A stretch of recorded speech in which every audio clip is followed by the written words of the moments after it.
ऐसा धोखा हमारे साथ किया, भोगोगे तुम। ये जो निकलता है ना भोगोगे, ये अकाट्य होता है। क्योंकि किसी का भी हृदय, मान लो किसी भी जीव जंतु को आप कष्ट दें और उसका हृदय आह भर जाए, तो वो आह वज्र की लेखे तुम्हें भोगना पड़ेगा। वो आह किसी की ना लेना जिंदगी। कोई ऐसा कोई आह भर करके कह दिया तुम समर्थ हो, हम तो कुछ कर नहीं सकते, और अंदर से दुखी, फिर तुम्हारी सामर्थ्य काम नहीं करेगी, मिट्टी में मिला देगी। ऐसा नहीं कि आप जो कर रहे हैं कोई देख नहीं रहा, कोई हिसाब किताब नहीं, जो कर रहे हैं अवश्य में भोक्तव्यम। बहुत सावधान। जीव स्वयं नित्य निरंतर कर्मों के जाल को रच रहा है और अपने आप को बांध रहा है। आपको मुक्त होना है, बंधना नहीं है। जीव का जन्म कर्मों के अनुबंध से होता है, कर्मों के बंधन से होता है, और उसको अपना ऋण चुकाना होता है। कर्मानुबंध ये बहुत सूक्ष्म विषय है। जैसे आप जिस परिवार में जन्म लिए हैं, तो उस परिवार के लोगों से आपका ऋण है, इसलिए उसी परिवार में आप आए हैं। और ऋणानुबंध, उसको बिना चुकाए या बिना वसूल किए आप वहां से जाएंगे नहीं। आपको लेना है तो वसूल करना है, और देना है तो चुकाना है। ये पूर्व के जन्मों से निश्चित किया गया है। जैसे किसी के यहां पुत्र हुआ, जन्म से ही पैसा खर्चा शुरू हुआ, बड़ा हुआ तो उद्दंडता के द्वारा मार पूरे परिवार को क्लेश पर क्लेश देता चला जा रहा है। ये तुम्हारे कर्म का फल है। या ऐसे शक्तिहीन बुद्धिहीन ऐसे पागल पूरे जीवन सेवा करो, तुमसे अपना हिसाब चुकाने के लिए वो आया है। अब परिवार के जो सदस्य जुड़े आके, मतलब पत्नी आते ही पूरी हृदय में आनंद, परिवार में आनंद, और जीवन भर वो आनंद ही सुख देने के लिए उसका जन्म हुआ। वो अपना ऋणानुबंध मुक्त, और आते ही भयंकर क्लेश खड़ा कर दिया, बीच में दीवार और झगड़ा वैसा, फिर अतरे दिन मारपीट शुरू, कलह अशांति, पूरा जीवन नरक हिसाब करने आए। यहां ऋण चुकाए बिना कोई जा नहीं सकता, ऋण चुकाना पड़ेगा। किसी का ऋण वसूल करना है तो किसी को ऋण चुकाना है, दोनों काम करने होते हैं। अनेक जन्मों में अनेक लोगों के साथ हमने जो बर्ताव किए हैं, अच्छे या बुरे, वो होंगे। अब किसी आदमी को हम जानते नहीं, अचानक मिला, अचानक टक्कर लगा और मार पीट गाली गुप्ता सब कर दिया, चुपचाप सह लो। क्यों? ये आपका हिसाब है, पूर्व का हिसाब। हमारा उससे कोई द्वेष नहीं, कोई संकल्प नहीं। अचानक घटना घटी और हमसे द्वेष करने लगा, हमें पीटने लगा, हमें गालियां दे, ये हिसाब है, चुपचाप सह जाओ। अपने घर का भाई ही भारी दुश्मन बन गया और क्लेश दे, हिसाब है। एक प्रभुदत्त ब्रह्मचारी जी की वाणी में पढ़ा था, एक महात्मा जी भ्रमण करते थे, तो उस समय असरफियां चलती थी, मोहरे असरफियां, उनको भेंट में देते लोग। तो या तो ठाकुर सेवा में लगे तत्काल, या संत सेवा में तत्काल लगे, उसका संग्रह करके डोलना ये ठीक नहीं है बैरागी के लिए, सिद्धांत में ये ठीक नहीं। तो जब 2, 4, 6, 8 ऐसे मोहरे हुई, तो उन्होंने विचार किया कि और भ्रमण करके जब काफी मोहरे हो जाएंगी तो प्रयागराज में जब कुंभ पड़ता है, एक बार पूरे सब अखाड़े के संतों को, अलग अलग संप्रदाय सब संतों को बुलाएंगे और सबको खुआएंगे। अब साधु है तो यही विचार करेगा, और क्या विचार करेगा। तो उन्होंने ऐसे डंडा बनवाया, बेंत, जो ऊपर से चूड़ीदार और भीतर पोला, और मोहरे उसमें डालते हैं, और भ्रमण, जहां जहां श्रद्धालु भगत थे सबके यहां जाना, और इच्छा रखना कि एक मोहर तो दे दे दक्षिणा में। कामना कोई भी हो वो बांधती ही है, ध्यान रखना। इसीलिए प्रभु जो चाहे वो करे, अपनी चाह नहीं रखनी चाहिए, अपनी चाह प्रभु की चाह में मिला देनी चाहिए। धीरे धीरे वो छड़ी भर गई, भ्रमण करने वाले महात्मा चूड़ी लगाई, इंतजार करते रहे। जब प्रयाग का कुंभ पड़ा तो चले। तो रास्ते में एक गांव में पूछा जाता है, जैसे कहीं रुको कि कोई श्रद्धालु ऐसा है जो संत सेवी है। तो कुछ लोगों ने बताया, हाँ एक परिवार है बहुत संत सेवी है और आपको मिलाते हैं उनसे। आइए महाराज, घर में रुका, खूब अच्छा हलवा पूड़ी पवाया और जो घर के मालिक थे चरण दबाए। चरण दबाते दबाते उनकी दृष्टि पड़ी उस डंडे पे, इतना मोटा और ऊपर से कुछ चूड़ी सी भी नजर आ रही। इस डंडे में तो कोई रहस्य है ही है। अब महात्मा जी को खवा पिला के सुला दिया। महात्मा जी जब सो गए तो पत्नी से धीरे से कहा, वो डंडा लाओ बाबा जी का डंडा। वो चूड़ीदार जो ही खोला पलटाया तो सैकड़ों मोहरे। ऐसे संत रोज पधारे भगवान, तुम आनंद हो जाए फिर क्या। पत्नी से कहा, नाप के कंकड़ लाओ। वो तो महात्मा जी तो खाए खीर पूड़ी, आराम से सो रहे। रात में पूरी प्लानिंग करके उसमें कंकड़ भर के चूड़ी लगाकर सिराने रख दिया, सारी मोहरें हटा ली। महात्मा जी आराम से छड़ी उठाए तो वजन पक्का। वैसे बड़े लोग चतुर होते हैं, पर ये नहीं जानते कि कर्म कितना भयानक होता है। और उनकी कोई संतान नहीं थी, पर धन में इतना प्रेम उनको था। बहुत सावधान रहे। साधु महात्माओं के पास जो अर्थ है, गृहस्थी अगर आता वहीं से है, पर अगर उसको जोर जबरदस्ती या किसी छल कपट से, तो वो उसका विनाश ही करता है। आज तक का प्रमाण है। अब उनको ये भाव पता नहीं होगा, या पता होगा तो लोभ के कारण वो उसको मान नहीं पाए होंगे। महात्मा जी गए प्रयाग में, किसी अखाड़े पर रुके और वहां प्रार्थना की कि कल जो है संपूर्ण अखाड़ों का निमंत्रण किया जाए और सब संतों को भोग पवाया जाए और उनको दक्षिणा भी दी जाए। महंत ने सोचा कि बहुत बड़ा है तो उत्सव है, क्योंकि प्रयाग में कितने हजारों संत महात्मा सब। उनका महाराज बोरों इसमें चीनी और तीनों घी लगेगा, सब व्यवस्था। बोले आप एक एक हिसाब हम करेंगे, हमारे पास सब व्यवस्था है। बोले कुछ तो पहले दे दो, इकट्ठे देंगे हम। उनको था कि अगर हम छड़ी खोला और दो चार मोहरे दी, किसी को पता लग गया तो गड़बड़ हो सकती। बोले हम भंडारे के समय आखिरी में सब कुछ आपको दे देंगे। ठीक है। वो अपने पास से पैसे लगाकर खूब जितना सामग्री सब लाए, लाखों की, और सब संतों को निमंत्रण कर दिया। संत जन निमंत्रित हो गए, भंडारा बन रहा है। तब वहां के महंत है और उनका देखो भंडारा भी बन रहा है, संतों को निमंत्रण। अब आप अर्थ की व्यवस्था कीजिए, क्योंकि इतनी बड़ी हमारी सामर्थ्य नहीं थी जितना हमने किसी तरह हमने व्यवस्था की।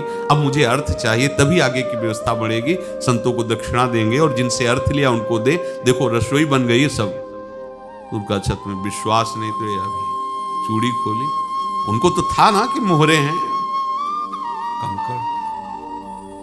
तो जिससे कितना उनको सदमा लगा होगा। हजारों संतों का निमंत्रण, रसोई बन, मतलब संत हो के छल कपट। तो उनका महाराज आपने तो हमारा नाश कर दिया, जो महंत थे। अब बताओ रसोई बन गई, संत निमंत्रित हो गए और आप ये कंकड़ दिखा रहे हैं हमको। आपने तो हमें बर्बाद कर दिया। हमारी इतनी सामर्थ्य नहीं थी, आप पहले बता देते। संत होकर ऐसा छल कपट। अब वो बोले तो क्या बोले, क्योंकि उनको पता था कि मोहरे हैं इसमें। अंदर से उनका चिंतन गया उसी सेठ के पास। अच्छा ऐसा धोखा हमारे साथ किया, भोगोगे तुम। ये जो निकलता है ना भोगोगे, ये अकाट्य होता है। क्योंकि किसी का भी हृदय, मान लो किसी भी जीव जंतु को आप कष्ट दें और उसका हृदय आह भर जाए, तो वो आह वज्र की लेख है, तुम्हें भोगना पड़ेगा। वो देखो भीष्म जी को भोगना पड़ रहा है ना। सांप को ऐसे धनुष की नोक से उठाया और बंबूल के कांटों के ऊपर फेंक दिया। कई दिन तक शेदा हुआ, वो आह भर करके मरा। तो आपको 6 महीने बाणों की सैया पर आह किसी की ना लेना जिंदगी।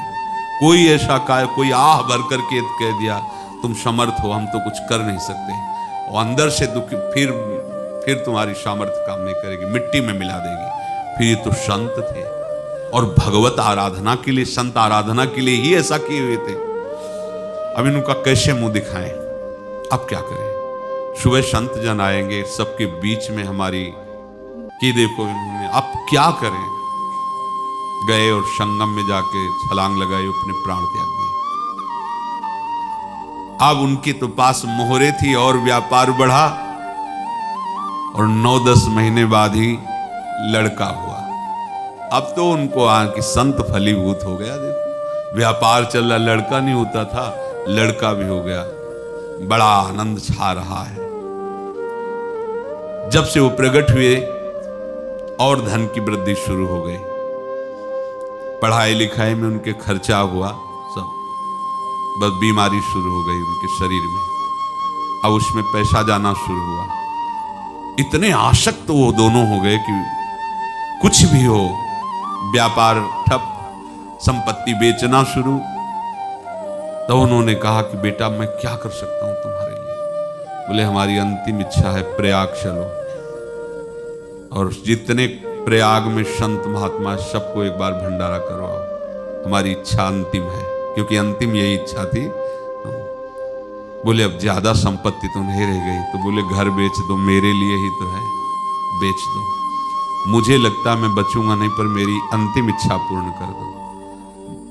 घर बेच दिया, जेवर बेच दी। वहां गए, जब संत सेवा की तो बोले मुझे संगम तक ले चलो। संगम तक ले गए और बोले समझे तुम चुराए थे और हमने उसको छीना है, कुछ नहीं रह गया तेरे पास कुछ, अब केवल ममता और आसक्ति में जलकर मर और नरक प्राप्त कर। मैं वही महात्मा हूं जिसकी तूने मोहरे ली थी, शरीर छोड़ दिया। महात्मा को जन्म लेना पड़ा और इनको दुर्गति भोगनी पड़ी। ऋणानुबंध होश में, ऐसा नहीं कि आप जो कर रहे हैं कोई देख नहीं रहा, कोई हिसाब किताब नहीं। जो कर रहे हैं अवश्य में भोक्तव्यम, बहुत सावधान।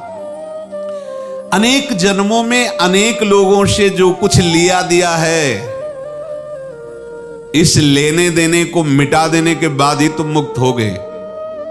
इसीलिए एक उपाय है, लेना न देना मगन रहना। क्या? मालिक को समर्पित हो जाओ, मालिक को अपना माना हुआ समर्पित कर दो, खत्म। अहम त्वाम स्वरूपापेभ्यो मोक्षयिष्यामि, सब खत्म। आगे पीछे लेना देना सब खत्म। एकादश स्कंद में भगवान श्री कृष्णचंद्र जी ने कहा, जो मेरे चरणों का आश्रय लेकर भक्त मेरा भक्ति करता है, उसके पितृ ऋण, मातृ ऋण, देव ऋण, ऋषि ऋण, सब ऋणों से मैं मुक्त कर देता हूं। बस यही एक उपाय है जो इसके बंद करने का उपाय भक्तों के लिए है, वो यही है। भगवान की शरण में होकर अपना माना हुआ पूरा भगवान के अर्पित कर दो। अर्पित करने का तात्पर्य उसमें अहम हटा दो। तदीयम वस्तु गोविंदम तुभ्यमेव समर्पये। जिनसे तुमने सेवा करवाई है उनकी सेवा करनी पड़ेगी। जिनसे तुमने जो कुछ लिया है उनको देना पड़ेगा। ये लेने देने का व्यापार जब तक समाप्त नहीं होगा तब तक तुम्हारा जन्म मरण चलता रहेगा। अब आपको यहां समझना है, यदि आपसे किसी ने पैसे लिए और बेईमानी करके नहीं दे रहा है तो आप उसको गाली मत दीजिए। आपने बेईमानी की थी इसलिए आपकी बेईमानी हुई है, ले गया, कोई बात नहीं है, बंधन से मुक्त हुए। जो बोझा था चला गया। उसको ऐसा ना देखे कि ये बेईमान हमारे रुपए मार लिए, अब जो कुछ होगा देखेंगे। अगर आप आगे नया कुछ करते हैं तो फिर आगे का हिसाब आपको भोगना पड़ेगा, ध्यान रखना। ऐसा नहीं है कि आपको भोगना नहीं पड़ेगा। एक ही उपाय है कि अब जो शरीर धारण किए इसी में जो भोग ले, आगे ना होना चाहिए। तो क्या करे? सर्वतो भावेन भगवान की शरण ले ले। ये तो सर्वाणि कर्माणि मयि सन्न्यस्य मत्पराहा अनन्येनैव योगेन माम ध्यायन्तु उपासते तेषामहं समुद्धर्ता मृत्यु संसार से। ये बड़ा कठिन है पार होना, कोई छोटी मोटी बात है।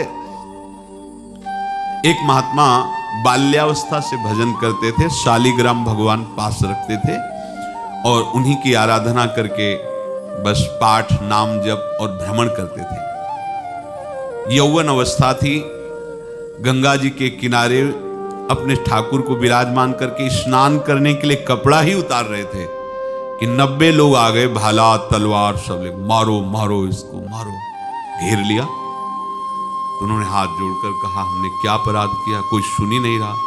तो उन्होंने कहा मार तो डालोगे ही आप 90 लोग, हम कोई अस्त्र शस्त्र तो लिए नहीं, एक बार हमें गंगा में डुबकी लगा देने दो और अपने ठाकुर को स्नान करा देने दो, फिर इसके बाद आप मार देना। भगवत इच्छा से लोग रुक गए, स्नान किया और अंदर से प्रार्थना की, प्रभु ये क्या लीला है आपकी, आपके सिवा मेरा कोई है नहीं और ये मुझे मारना चाहते हैं। तो भगवान ने जानते हो क्या कहा उनके अंतर में, तुम मेरे में ध्यानस्थ हो करके शरीर को छोड़ो, ये लोग मारेंगे, ये मेरे भजन का फल है कि तुम्हें 90 जन्म नहीं लेना पड़ेगा, एक ही जन्म में 90 मिलके, तुमने 90 हिंसा की थी पूर्व में, तो तुम्हें 90 बार जन्म लेना होता और एक एक करके मारते। ये मेरे भजन का प्रताप है कि एक बार में ही 90 का हिसाब हो जाएगा। तुम आंख मूंदो, मेरे ध्यान में मगन रहो, मेरे प्रताप से तुम्हें कोई चोट नहीं होगी और स्वाभाविक मूर्छावस्था में प्राण तुम्हारे छूट जाए। ऐसा ही हुआ, ऐसा हुआ। तो ये बात समझ लो कि ये जो कर्मानुबंध है, ऋणानुबंध है। अब देखो, अगर शाप महात्माओं ने दिया कि तुम्हारे वंश का इससे विनाश होगा, तो भगवान भी परम धाम जा रहे तो उसी कील से, बाण की नोक में जो मछली लील गई थी छोटा कण, उसी से की नोक बनाई और उसी नोक प्रहार किया, भगवान के श्री चरण में वही बाण की नोक लगी और भगवान ने स्वीकार किया ना। भगवान का बड़ा लीला विचित्र है। अगर छुप करके उधर रामावतार में बात, तो इधर स्वीकार किया है भगवान ने। ऐसा कहीं नहीं दिखाया कि मैं भगवान हूं तो मैं अपने लिए, ऐसा नहीं दिखाया। नारद जी का हित किया पर नारद जी ने शाप दिया तो भगवान ने स्वीकार किया। बंदरों ने ही सहायता की, जैसा बोले थे वैसा। ये लीला इस शरीर में भोगनी पड़ेगी। हाँ, ज्यादा को कम में भुगता देंगे, पर अब अगला शरीर ना मिले, इसके लिए सर्वतो भावेन भगवान के आश्रित हो जाए। जैसे आपने दुकान फैला रखी है तो उसमें दो काम होते हैं, लेना और देना। किसी को उधार दिया है तो हमें उसे लेना है, और कोई नगद देकर सामान ले रहा है तो उसे सामान देना है, या उधार लिया है तो हमें उधार देना है। अब अगर दुकान बंद करनी है तो तुम्हें देने वालों पर जोर देना है, लेने वालों पर जोर नहीं। लेने वाला तो जाओ हम क्षमा किया, समर्पित किया, हमारा कोई संबंध नहीं, खत्म हो जाए, वो खुशी हो जाएगा। लेकिन देने वाला तुम अगर दुकान भी उठा दोगे तो जहां भी रहोगे तुम्हारे पास वो आएगा, लाइए हमारा। तो देने पर नजर रखिए, जिसका जिसका हिसाब है वो आपके सामने आता जाए, हटाते जाओ। लेने पर नजर मत रखिए और दुकान फौरन उठा दीजिए, नहीं अगर लेते देते रहे तो चलता रहेगा। आगे चलकर कुछ लेना न देना, मगन रहना बस अपने प्रभु के चिंतन में। अब हम कैसे जाने कि किसको क्या देना है, हमें क्या पता। तो हम पूरा हिसाब जिनको पता है उनको दे देते हैं, समझ रहे हो, उनको पता है क्या लेना है क्या देना है, तो इनके पास पहुंच गए, सरकारी हिसाब से सब बराबर कर देंगे। हमको अपनी जिम्मेवारी इनकी चरणों में समर्पित कर देना है, तभी हम जीवन मुक्त होंगे। ये रहस्य की बात है। प्रभु कह रहे हैं, यस्य सर्वे समारंभाः काम संकल्प वर्जिताः ज्ञानाग्नि दग्ध कर्माणं तमाहु पंडितम बुधाः। जिसके संपूर्ण कर्मों के आरंभ संकल्प और कामना से रहित हैं, तथा जिसके संपूर्ण कर्म ज्ञान रूपी अग्नि से जल गए हैं, उसको ज्ञानी जन भी पंडित कहते हैं, बुद्धिमान कहते हैं।